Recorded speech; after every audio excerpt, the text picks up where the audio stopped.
So the crazy story is actually my first date that I ever went on, like ever in life. 2, 3, 4.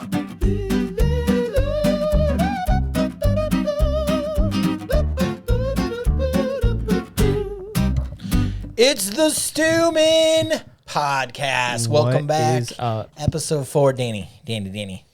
Look at all this room I know. that we have. We should have got rid of Josh a long time ago. This is so much more I wonder where he went. I don't care that much. Welcome, Bye, Josh. back to the STUMIN podcast. Got a great show for you today. Danny, I thought of a really funny story that I don't think I've told anybody in a long time. Okay. And I thought it would be fun if I typed out that story and also had ChatGPT type out a completely made up story.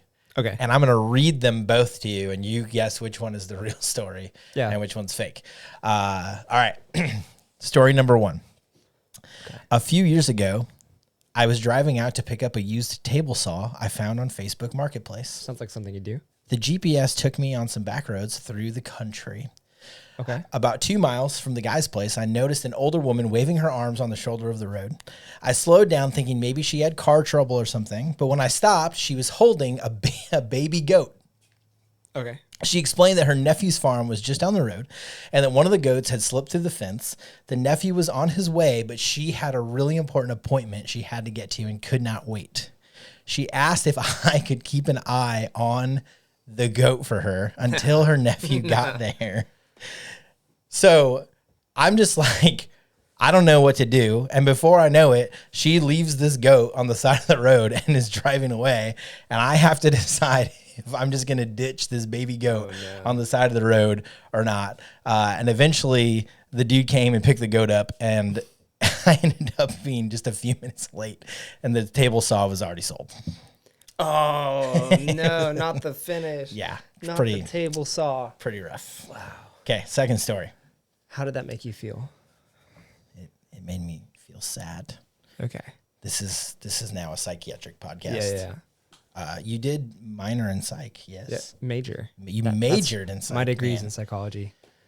So watch out. Yeah, he's gonna make it real here real quick. All right, second story. My buddy was stuck in construction back in our hometown. You know, is that type of construction when you are in like line and there's construction barriers, you can't go anywhere, you can't change lanes. He's just sitting there stopped. Next thing you know, a car comes flying down the road, taking out all of the construction barriers next to him, swerves, goes down a deep ravine on the other side of the road to the point where my buddy can no longer see him. My buddy, he's sitting in his car, freaking out, not knowing what to do, wondering if the guy's okay, when a man dressed in full Men in Black suit attire, you know what I mean by Men in Black, comes up out of the ravine. It's like Will Smith showing up. Exactly, yes. Agent J or K or whatever it is. Next thing you know, he runs over, grabs my buddy's door handle, throws his door open, and says, "I'm with the FBI and I need your vehicle." Now, my buddy doesn't believe him, but also doesn't know if he has a weapon or if he's going to hurt him. So he just gets out of the car and is just like, I don't know what to do. No. The guy speeds off in his car, makes it several miles away before the police pull him over, where he fist fights several police officers until he's finally subdued and arrested, and they give my buddy his car back. Which is the real story? Which one is AI? Thinking. Yeah. Make your guesses in the comments. I can. The goat one just seems so like. Did they have goats in Illinois? Is that when this happened? I said a few years ago. Oh, okay. So that would be here. Yeah, like there's not really that many. Like you don't see that many goats around, you know, much less like on the side of the road. Yeah, I don't know. Like if she really cared about this goat, that she needed a strain. Like I don't know. That doesn't make sense to me. But at the same time, people be crazy. So, but like, I would expect her to bring the goat where she had to go. Both stories include a certain level of people are insane. But I can imagine, if the guy is like running away for some reason from the cops in a suit, that he'd be like, oh, I could just do that and like Sure. freak somebody out Sure. because all that just went down. Mhm. And like your buddy probably just wasn't thinking, was like freaked out. Like, I don't Yeah. know what's going on. So you can have the car. Mm-hmm. And then the cops caught him later. Sounds like you're leaning a certain direction. I'm going to go FBI. You are correct, sir. That is the real story. It turns out the guy was not, surprisingly, I know, shocking, he was not an FBI agent, fist fighting police officers in the middle of town. That's just crazy. But yeah, that really happened to my buddy back in Illinois, which is insane. Wow. Yeah, the Illinois, fun thing about the chat, lawless place. yeah, a wasteland, a lawless Yeah. wasteland. The funny thing about the Chat GPT story is you can tell Chat knows me because it included details that were very believable. That I would be Yeah. like buying a table saw off Yeah, of yeah, Facebook yeah. Because you would buy a table saw. Definitely, yeah. That was And like, okay, the fact that the table saw also sold, like that's too made up. yeah. Like that's too. I didn't know if I should include that part or not because it felt made up, but also like it like makes you feel more for me if it's real. Yeah. But yeah, it probably undersold the reality of Wow. it that it had just sold. Out in the country, there's two people Yeah, racing to get a table saw. yeah. There are a lot of things on that story that were tipping me off. Yeah. Yeah, I mean I tried to throw in details like the Men in Black thing, like, Yeah, that but- sounds like AI. What I probably should have done is I probably should have typed the whole story into chat and said, rewrite this as like an AI Yeah, story. yeah. Would have Write thrown this you off as of if it. you would've- Maybe next time. Well, that game is called Story Time. So if you have a crazy story you want to share with us, you can reach out and give it to us, and we might feature your crazy story against a Chat GPT story, see if it's real or not. Did you ever decide if you want to share your story or not? Yeah, I'll go for it. I'm excited to hear So this. the crazy story is actually my first date that I ever went on, like ever in life. He was 7 years old. Yeah. No. Okay, so first date that I ever went on, I gotta like, I'm doing this live, like I didn't plan this out, so we're live. But basically what happened was it was at school. And well, the date wasn't at school. I was at That's school. I'm like, okay, Yeah. interesting choice for a first date. Yeah. No, I was at school and I finished practice. Give us an age. I'm trying to remember. I think it was like around, I can't remember if it was like late middle school or like freshman year of high school. This So is gonna go well. it's I can pretty, tell. it's pretty bad. No. Yeah. It was in high school. No, yeah, I could drive at the time. So it was He definitely. was a senior in high school. Yeah, who yeah. was ready to commit to marriage. Right, in his as life. you should be if you're planning to Yes. date. So yeah, because I could drive. So what I happened like was, how you went from middle school to I could drive. it's been a minute. So once you live long enough, you forget. in your old age. Yeah. So yeah. It was senior year of high school. Football practice was kind of wrapping up, and I was like heading over to the parking lot with a buddy of mine. And what And- position did you play? Safety, Important. To free the safety. story. Yeah. How many interceptions? See, I wasn't. The reason I played safety instead of wide receiver. That's the start of somebody who had 0 interceptions. Right. That's- I had like one that just like bounced off my hands and it was sad. But I was a lot better at like knocking the ball out of your hands or just like hitting you when the ball was in your hands than I was at catching it. I tell people I played baseball my whole life, and they're like, "Oh, how many home runs?" And I'm like, talk about it. What's a home run? But yeah, so high school, finishing up practice, like walking out into the parking lot, and a buddy of mine, he was like a grade or two younger. He didn't have his license yet, so his He mom was in middle school. yeah, he was. No, his mom pulled up to pick him up, and his sister was actually there in the car, and I thought his sister was actually pretty cute, and so You're just like getting on your best friend's sister. yeah, well, With his mom in the driver's seat. no, that wasn't what happened, but like. All of that went around. All of that, like that's when I saw his sister for the first time. So I was like, okay, she's pretty cute. So I might try to ask her out. So I asked my buddy, and he was actually kind of cool with it because I was a good guy. I was a pretty decent guy. I wasn't actually a believer, but like I was a good guy. Still a tough move though. Like, cause yeah, if yeah. it doesn't go well, it's going to be Oh, awkward. it would be very awkward. Yeah. But there's a lot more that's about to happen. So just wait. Oh no. So all of this happens. Like, I get her phone number. ask her out. She says yes, which is also like, you know, okay, we got here. One of the two women in Danny's life. Yeah. Said yes. yeah. And then so I'm gonna pick her up at her house, right? Okay. At like her parents' house. So I pull up. So he's younger than you. Is this an older sister? Yes. Okay. Yeah. It's gonna get really weird. No, yeah, She then would have been in middle school. yeah. So I pull up at her parents' house, you know, Yeah. like open, like ring the doorbell, whatever. Her dad answers. Her dad gives a talk, like, if you do anything, I will kill you, whatever, you know, like that whole thing. Did he have a shotgun? Not a shotgun, but he did have a Glock. Okay. And he made sure you saw the gun. Yeah. It was like, I think it was like on the kitchen table. It's such a stereotype, but I it know. works. Like, I dated a girl my sophomore year, and I went to her house a total of one time, and he was Yeah. cleaning his double barrel shotgun. And I was like, you know, I don't know that I like her that much. yeah. So this is when, so she's not there. Like, she was still getting ready, right? Okay. So I was just meeting her parents, which is also like kind of awkward. Always. And like, I could tell that her dad was trying to intimidate me, but he was kind of Sure. a goofy guy. Like, he wasn't that intimidating of a guy. And then she shows up, like, I see her at the top of the stairs, you know, she's all dressed up and stuff. We were gonna go, I was gonna, it's like your rom-com moment. yeah. She's at the top We of the were stairs. gonna go, we were going to, I was taking her to like one of my favorite Italian restaurants, and then we are gonna go for like a stroll through the park. Fazoli's, yeah. Do people even know what Fazoli's is anymore? And then yeah, we're gonna go for a stroll in the park, and there was like an ice cream shop there, so like that was the vibe. So she shows up top the stairs, and then she makes it over to like the clearing, and she's in a wheelchair, and I did not realize that. And How long were you buddies with this guy?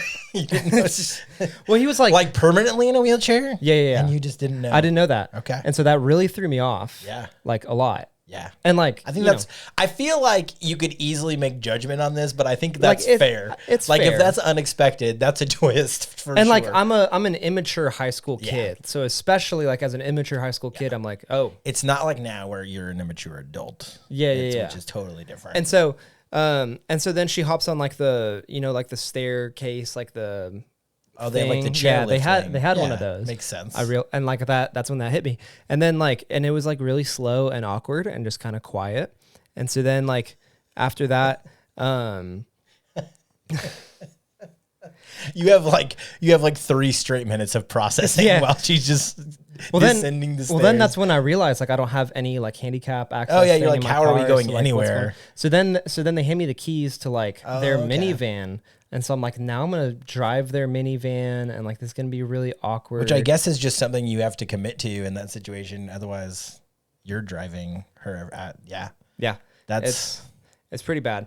definitely would be It's awkward. Awkward, yeah. So anyway, mostly just because it's just like they assume you know and you don't. Yeah, so you're yeah, just yeah. like processing. yeah, it's just brand new information. So then she pulls up in the car, and then we drive off. Like we go to dinner, and it was fun. Like she got a great personality, so like we had fun. Yeah. We make it out to the park, and like it was awkward still because like I was planning to go for a walk in the park, so it's like, you know, like we're rolling around in the park. Stroll. Yeah, we're going on a stroll. Yeah. And then like we sit down at a park at like the bench there, and we start like we're chatting more, and I was like, honestly, I was so thrown off that whole time about like the whole wheelchair thing. Like it was kind of a like again, immature high schooler, not an immature adult like I am today. And so like that was just like, I don't know what to do right now. And I'm trying to remember how it went down. I made like a comment, like a really rough comment about her being in a wheelchair. So she got really mad at me. And then Man. I This is said, so uncomfortable. and then I said, would it help if I kissed you? What? And that's when she got so angry, she started yelling at me. And then she's like yelling at me like hardcore. Oh man. Oh yeah, I remember what I said before that. I'd said like this relationship. Would it help if I kissed you is just next level? Yeah, it was like, guys, don't try that Like one. 18 Really dumb. years into marriage, that's something I would say to my wife when she's mad, just because I know like I can pick on her in that moment. Yeah. Like on your first date It was is so bad. wild. And so like, and she got really mad, and like she was like yelling at me and stuff like that. Oh yeah, because what I said before that was like kind of that I didn't want to do a second date because like I was thrown off by the whole wheelchair thing, which is also really awkward. So anyway, so she's like really mad at me and like yelling at me. You offered to kiss her and then tell her you don't want to. I know. It's so dumb. Dude. So she starts yelling at me, and then like this is in the park, like there are people there, and she's like screaming at me like furious, and then I'm like, okay, maybe I just wheel you back up to the minivan and we just drive home. And she like doesn't want anything to do with me in the moment. So she like crawls out of the wheelchair and starts crawling away from me. Oh and I'm my like, just get back in the wheelchair. Like, let's go back to the minivan. I'll drive you home and we'll pretend this never happened. And like, she's just yelling at me and crawling away from me. And I'm like trying to follow her. And there's like people watching this. Like, this is a scene. Like, it's in a public park. And this is so uncomfortable. Yeah. I think I would rather my car get jacked by a fake FBI agent. This situation is so crazy. So all of this goes down, and like she's crawling away from me. So like I don't know what to do. So the only thing I know that I can do in the moment is I just grab her leg and pull her leg, just like I'm pulling your leg right now. Oh my gosh. Yeah. Danny, I was so worried. Oh man. Like, what kind of a human being? So if you didn't catch that, by the way, that never happened. That was all made up. That was like half the podcast. You just lied to everybody. Danny is ChatGPT. Honestly, I haven't told that story in a long time. That was a roller coaster. I haven't done that one in a long time, so I was like trying to remember the details as I went. Woo. But that was had me going, man. It never happened. I was concerned. I was concerned for Megan. I was like, man, if you're capable of this type of stuff, she's in for a long lifetime of pain. What's funny was I think like I actually told her that story too. Like I did that whole thing for her on his first date with Megan. He's like, let me tell you about my other first date. That was funny. She was like really mad at. She was like, "How could you like reel me in that?" Yes, like normal behavior is just like, I hate all of your ex-girlfriends, but she's like, this poor girl. I feel so bad. You're a monster. And what was her reaction when you got to the pulling your leg part of the story? Well, no, she was like, when I was telling the whole rest of the story, she was like, "What?" And then I got to the like, "I'm just pulling your leg," and then she was like, Dude, when you said the only thing I could do was pull on her leg, I was just like, I don't feel good about putting this online. Dude, this is so weird. Yeah, so never happened. Once again, like, disclaimer: if this never happened. People tuned out in the middle of that story. They were so disgusted. They're never gonna know. They're just gonna. People are gonna be giving you dirty looks, and you're gonna be like, "Why do they hate me?" I will say that story is so fun to tell to like a group of people because like everyone gets really drawn in, and then you just crush them. That is quality. So I learned that one from a friend of mine. Shout out to my boy Warren. Thank you, Warren, for that. Well, hey, we'll use that as a great transition into our first Q&A question for today. I'm gonna flip because of your story. I'm gonna flip flop which one I'm doing first because I think it transitions really well. Oh no! So question that we got. I've been friends with a girl for a long time, and I really like her, but I'm not sure she likes me back. How do I proceed? That's generally, I think, a pretty common question for teenagers to ask and go through. Especially guys, I just feel like we are more ignorant about all of these types of things than girls are. Maybe that's unfair to guys, but man, this is a hard question without any context of who wrote Yeah. it and where you're at in life. And just like the nature of the friendship and stuff like that. For sure. And so like I wanna blanket this whole conversation with in our student ministry, we have a lot of talks about how to know when you're ready to date and using like a biblical wisdom to that. And so first understand biblically and just through the wisdom of the Bible what we can ascertain about when dating is healthy before you just jump into pursuing these things. And then secondly, like if you feel like you are in a spot in life where you're ready to pursue dating and marriage and all of those things, the simplest answer I can give to this one is ask. Like I feel like a huge mistake, not just young people, all people make in relationships or pursuing relationships is just being afraid to find out the truth. And I think that there's a lot of honor and integrity in just saying like, hey, I just want you to know, I would love to pursue a dating relationship with you. Curious if you felt the same way about me. And that might be awkward, but it's way more awkward to just like hope and wonder and tiptoe around the person for weeks or months at a time. Yeah. I think one of the most like undervalued things when it comes to dating, when it comes to when you like somebody or when you're actually in a dating relationship is clarity and just like fostering a culture of clarity.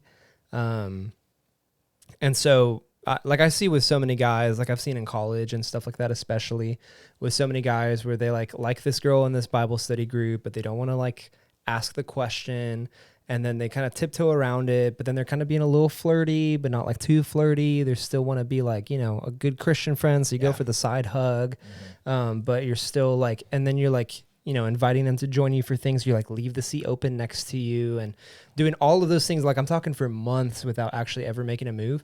And most of the time that just kind of ends up setting yourself up for hurt. Yeah. Many times, or like I've seen it where it's ended up hurting the girl that the guy's interested in. If she's not into you, it's going to hurt at some point. Like you might as well rip the Band-Aid off and not waste a bunch of your time. Like that's just the reality. And then just like, opening that conversation up with clarity and just being honest of like, hey, this is where I'm at. Like, I think you're an awesome person. I'd love to get to know you more and like, and pursue that with an intentionality, because when we talk about dating, like, the goal is marriage. And so that's part of the, are you ready to date, is, are you ready to start pursuing and evaluating somebody towards that goal? Most of the time I say, like, I always tell people, like, don't just wait until you're in college. But I have had friends who have started dating in high school and, by the time they're in college, they're like already like an old married couple practically, like they've already been dating for like 10 years and you don't even know if that's possible. But what I'll say is like, have clarity, and, initiate with a kindness and a gentleness. And that way, like, if she's not interested, it doesn't have to close off the friendship. Yeah. If you're just open and honest with it, and it's just, hey, I'd love to get to know you. I'd love to, pursue this intentionally. Will you go on a date? And if she says, actually, no, like, ouch, but you're gonna feel so much better off than languishing for like 6 months wondering. We get paralyzed by the fear of rejection. And so instead we live in the torture of uncertainty. And I don't think that's a healthy place to be. I think when we live in uncertainty and so, especially something where you really like someone and you want to pursue dating and go down that path with them, it's likely going to be consuming a lot of you. It's going to be affecting you socially when that person's around. Like, it's just, the cost is too high to not just be open and upfront and just kind of find out if there's something worth pursuing. One of the reasons I say guys are dumb is because I think, especially in Christian circles, I see this. I don't spend a ton of time in non-Christian circles, I guess, that pertain to this subject. But, man, you see a lot of Christian girls who are just like, they want to show the love of Jesus, and so they're really nice and kind and accepting. And guys are like, that means she loves me. And the best thing you can do for yourself, if you're wondering, is this person being kind just because they love Jesus and they're kind, or do they want to pursue a relationship, is to just have a conversation Yeah. about it. And so I would encourage you, if you wrote that, or if you feel the same, you're going through that, you have dating questions, reach out to us. We'd love to sit down with you or converse with you on that. You can also look up Ben Stewart. He ran Breakaway Ministries at A&M for many years. He's now the pastor of Passion City, DC. Yeah. But he has a book called Single, Dating, Engaged, Married, and he has a message series called The Same. Yeah. You can find him on YouTube. And if right now. you could, I mean, if you're in the single or wanting to date stage, you could listen to just the first few messages of that, and he's going to give you all kinds of gold. Yeah. That's going to help you know how to live out your singleness and pursue dating. Yeah, and what I'll say, like one last thing, if you're in that position, I know. Well, first of all, I guess I'll say two things. First of all, I've found in just my experience in college ministry, being around a lot of college students and a lot of that stuff, there's kind of two sides of the spectrum. There's people who think of dating as too casual, where it's just like, you know, like you can imagine it in the world where we understand the goal, the purpose of dating is to pursue marriage. We're hanging out. Yeah, hanging out and whatever else kind of comes with that. And then the other side of it is there are people I see a lot in Christian circles also that treat dating as almost like think of it almost too seriously, where it's like, okay, so like a job interview. Yeah, like I want to ask the girl out to like go grab dinner, but like everyone says the purpose of dating is marriage. So if I'm asking her out to dinner, that means that I'm asking her to marry me. Like that's what I'm doing. And it's like, no, it's a lot simpler than that. Yeah. In most Christian dating relationships that you'll find, the beginning part of it is like usually pretty casual, pretty chill. Yeah. Like we're just hanging out, we're spending more time together, we're having this friendship with intentionality. Yeah. And then as that time passes, the evaluation starts to build and there's tension that starts to build on, are we in this or are we not? And then that leads towards the commitment of marriage. But like asking somebody to Chewies is not the same as asking her to marry you. Yeah. So that's also like, and asking her to just like hang out and grab a bite with no clarification that you feel like it's a date and want it to be a date can be confusing too, which is where you just got to be open and honest. Be clear, but know that like asking somebody on a date is not the same as asking them to marry you. Because I've seen a lot of guys get paralyzed by that. The second thing I'll say is, I just lost my train of thought. You think of that, and I'll make this point. That if I could tell young people something really helpful and important is that almost every like healthy marriage that I am aware of or have had a chance to know, Christian marriage, like those people would tell you the like early on stages, the pursuing dating, the pursuing like even like getting to marriage, like it really shouldn't be that complicated. Yeah. And so if you're in a just in like a circle of unspecific or unspecified relationships and you're not sure what's going on and it's really complicated and complex, or if a person seems like they like you one day and not the next and it's just really difficult, it's probably not worth pursuing right now. I mean, you can try and bring clarity to it. But when the time comes, when you find the person that God has for you to marry, relationships are hard, but it really is not as complicated as it seems from the outside looking in. Yeah, we tend to make it too much like a game where it's like, okay, so like I'm trying to guess what she's thinking and I'm going to do these kinds of things or kind of going to subtly drop these hints low key. And so she's going to try to guess what I'm thinking and we're going to figure it out. But actually I was talking with a group of guys about this in young adults because we're talking about this topic, and really like having that culture of clarity, it's really going to set you up for success in a lot of things down the road. Because fun fact, when you get married, it's not like all of a sudden you can read each other's minds. And so it's going to be the same thing when you're like single and trying to like navigate the waters and like figure those things out. Who's interested in whom? Are they interested in me? When you're dating and you're like, is she actually like still wanting to do this thing or is she wanting to break up? When you're married, it's going to be, hey, is she okay with buying this house? Is she okay with doing XYZ, making these decisions? And it's going to be the same thing. You have to foster a culture of being open and honest and not assuming that you can. And those are like the big life decisions, but even the day to day, like 100%. when you're feeling off or grumpy or she is, just being able to talk through those things or understand each other. I feel like we're saying the same thing over and over again, but it shouldn't be that complicated. There should just be openness and clarity. And if you're not sure about how another person feels and you have that conversation and they're just kind of like, or they say maybe, but then it just leads you into a road where it's just really complicated and hard on you emotionally, I would say just step away from that and pursue a relationship when it makes sense. Yeah, and the last thing I can finish with is just, if you might be sitting there with a desire to pursue a relationship, to pursue dating, to pursue marriage. That desire is good. Yeah. It's a good thing. God designed us in that way where we, most people statistically, and most people even biblically in a lot of ways, pair off together. And that's a good thing. Proverbs says, whoever finds a wife finds a good thing.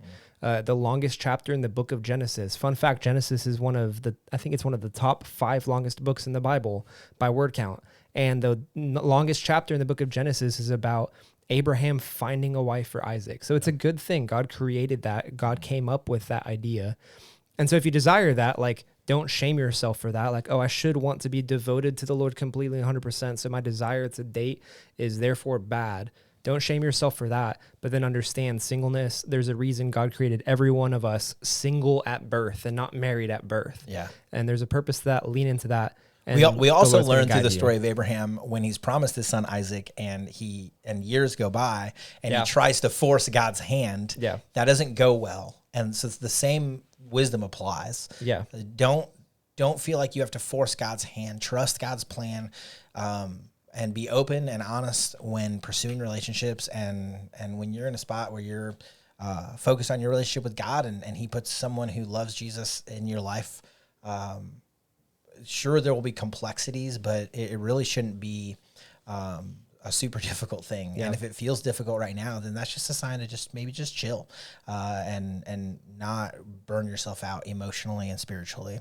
Yeah. So I guess the bottom line of the summit is pray about it first. Absolutely. Make sure other people are praying for you. Yeah, Share yeah. with mentors and Pray about it. Ask the question, pursue clarity, initiate with clarity, Yeah. and then be okay with pursuing the purpose that the Lord has for you. If that means being single for now, if that means that her answer is no. If the clarity is she's not interested, Yeah. that's not like challenge accepted. Yeah. Right. Be okay with the Lord's calling to singleness, but yeah. All right. Next question for today. Often at things like camp and other spiritual moments, I build habits of reading my Bible and praying. But when I get home, I seem to lose the want or the desire to do those things. What is a good way to help make those things stick, even when the moments like camp are over? So we just had camp a few weeks ago. I guess it's been a little over a month now. Man, feels like 10 years ago we were at camp. But we talk about that a lot in our student ministry. Just the idea that we all look at those like mountaintop experiences at camp, and we try to warn students and help them understand what they're going through at camp and what they need to do. Our theme the whole last year in student ministry here at Hayes Hills was do the things that keep you close to Jesus, and that's really going to be the answer. If you're following Jesus when emotionally or just like motivationally you feel like it, your relationship with Jesus is going to be pretty rough, because there are times where emotionally and motivationally we feel like pursuing Jesus and doing all those things that keep us close to him. But the life of a believer is clearly outlined in Scripture as it's a life with trials. It's a life where you're going to struggle. It's a life where we are called to make a commitment to daily pick up our cross and follow Jesus. And so the answer, I wish I had an easier answer for you, but it's you just have to commit to doing it. Yeah. And what do they say about habits? If you do something for 30 days, it becomes a habit. Is that it? I might be wrong. They on always that. change the number. Yeah, but the premise of that is like to form a habit, you have to commit. Like there's a lot of hard work on the front end, and then it becomes easier because you've built that habit. Yeah, and I think a big side of it is it's easy to spend time in the Bible and in prayer and stuff in camp because we program it that way. Yeah. Like that time is built into the You day. literally have 45 minutes of quiet time scheduled for you every morning. So when hard you to get have home, excuses. you have to do that yourself. You have Yeah. to find that time, which means it's going to take discipline. That means that if I just go through my day thinking that, I'm just going to read the Bible at some point tomorrow, it's probably not going to happen. Yeah. But if I go through if I have a plan of no, like here's my normal morning routine, here's an extra half an hour, here's an extra hour if if you want to go for it, here's this block of time that I can set apart to do this, and then fight for that time. If you feel like you don't have enough time, that's just a lie. Like anyone can wake up 30 minutes earlier. And so it's going to be a discipline. Like you have to find that time. If your schedule gets thrown off, like the other day during my, yesterday morning during my normal time when I read the Bible, I had to run our dog to the vet. Yep. And so when I'm thinking about that, I'm like, oh, I can't read the Bible today. Well, no, like you know what? I have a block of time this evening that I can sit down and read the Bible. So I'm going to adjust those things. because it's a priority for me. Yeah. And I'm going to make time for it. If you don't think that habits are a big part of your life, wait till your habits get thrown off. Like when something comes up where I have to do something on a Wednesday morning, that's not preparing for Wednesday night. Man, Wednesday afternoon when I have to prepare for that, it's usually rough, right? Because that's just the habit. That's how I've done things. And like we try to say this a lot too, because I think it's important too that like, if you listen to Danny a lot, you're like, oh man, Danny memorizes so much scripture. He's memorized the whole book of Romans. And, oh man, like if you looked at my notebooks in my office, you would see like just me outlining verse after verse of like the books that I'm going through. And I've tried to share some of that with y'all even on YouTube in Romans. And you might look at that and just be like, man, look at what those guys have done. And I'm not doing anything. I need to memorize the whole book of Romans, like ASAP. And like, I think that's a good goal, but you have to set goals right proportionately. Yeah. And so if you've read the Bible 0 times the last week, I think an honorable thing would just be to commit to like, I'm going to read the Bible 3 times this next week. And like, if you hit that, like, don't lament or be sad that there was 4 days you didn't. Like, I think celebrate the victory and then try to build on it. That's how habits are built, and that's how they're built, and that's how they form. And I really believe this. I don't think God's up in heaven going like, oh, three is cool, but I expected 7. Like, I think God is honored going like that. I think the effort is like, we're not good enough anyways, right? Jesus has to be good enough for us. And so when we start pursuing God more than we have been, I think that's an honorable thing. Yeah, and with that, like what you're like, if we're talking about the Bible specifically, like what you're reading, my journey reading the Bible started by just reading 1 verse a day. Yeah, like that's what happened. And I took I think back then I was told 22 days for a habit, and so I was like, you know what, I had this little like outline thing of like, here's a Bible verse to read every day for 22 days. And so like I read that Bible verse, and like I would spend, if I had extra time, I would read the context around it. I would read a little bit more. But it just started, that was my daily Bible reading. Yeah. It wasn't like, I'm going to pick up the Bible and read through the entire book of Genesis. Yeah, Danny didn't go from 0 reading the Bible to like, now I have Romans memorized. Yeah, like it doesn't work that way. Yeah, and even when memorizing scripture, like if I talk about that, it's like I started with 1 verse. I forgot it 2 weeks later, so I re-memorized that verse. And then it builds and builds and builds with momentum. So you might start with reading a verse a day, then you might progress to, hey, I can read through the Gospel of John 1 chapter a day. And then it might progress to, hey, why don't I try to read through the entire Bible in a year? Yeah. Or if you have free time under a year, you can. Yeah. It's very doable. Yeah, and I mean the same can go with like the sins you're struggling with. Like obviously we want to fight against sin to honor Jesus. When it comes to the spiritual habits in your life, when it comes to fighting against sin, like when you have a day where you fail to meet the goal that is honoring to God, like the devil wants you to live in the guilt of your failure, but Jesus wants to offer you freedom through his forgiveness. Yeah. And so when you screw up, when you fall short, when you fall into sin, when you don't spend time with God, just repent and live in the freedom, and then tomorrow like work to do better. And that's really what it means to like work out your salvation, to live out your salvation. Yeah, and then do it in community, because that's the other side of it with camp. That's easy, is because not only do we pre-program time for you to have your quiet times, but you're also surrounded by a lot of people that are also in that pre-programmed time and are also trying to do the same thing. Yeah. But then when you go on with your week, like you show up on your Wednesday night, you have your friends, your small group friends, whatever, and then you go home the rest of the week and you do your normal life. Mm-hmm. But we're designed to run in community together. And so accountability is a big part of that. Yeah. If I have a friend, like I'll have people who like I ask, hey, how are you doing reading the Bible? And they might say, oh, like I'm kind of struggling, wanting to grow in that. I will then challenge them, hey, what do you want to read through? whatever, like if they tell me they're reading through the Gospel of John, I will then text them. Like I've had friends that I would text every single day. I knew, okay, so-and-so is reading the Bible at like 10 o'clock in the morning on this day, on like every day.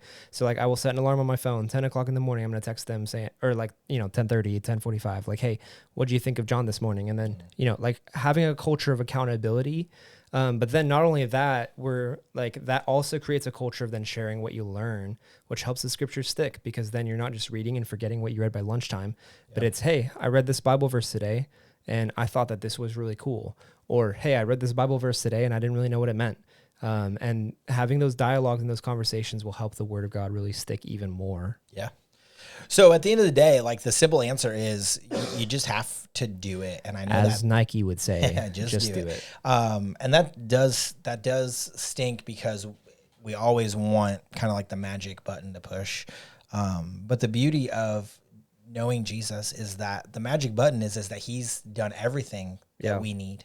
And he's more than enough. And so don't live in your failures, but live in the freedom that he bought with his body, with his blood, and solidified in his resurrection, and just know that there's freedom, there's forgiveness, and live in that. Well, hey, that's all we got for episode 4 today. Thanks for joining us. We'll catch y'all next time. Stay close to Jesus. See ya. Now let the chaos begin.